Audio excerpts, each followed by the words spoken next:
மகர ராசி என்பர்களே, நல்ல செய்திகள் வருகின்றன. குறிப்பாக கல்யாணம் சம்பந்தமான விஷயங்கள்ல ஒரு ப்ரோக்ரஸ் இருக்கும். பல வருஷங்களா ட்ரை பண்ணி நடக்கலை, இல்லை செகண்ட் மேரேஜ் ரீமேரேஜ் சம்பந்தமான விஷயங்களோ உங்களுக்கு ஏதோ ஒரு அனுகூலத்தை தரக்கூடிய காலமாக இருக்கும்.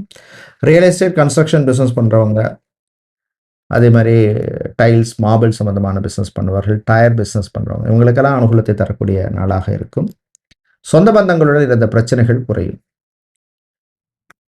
வேலையில் மட்டும் கொஞ்சம் கவனமாக இருக்கணும்.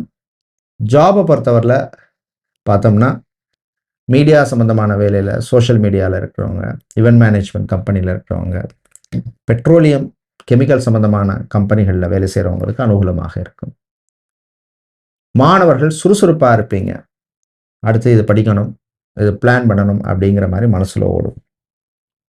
நீங்கள் நல்ல பலனை பெறுவதற்கு வழிபட வேண்டிய தெய்வ வழிபாடு லக்ஷ்மி கணபதி வழிபாடு, அருகம்புல் சாத்தி வழிபடுங்க. அதிர்ஷ்டமான நிறம் பிங்க், அதிர்ஷ்டத்தை தருகின்ற எண் 1.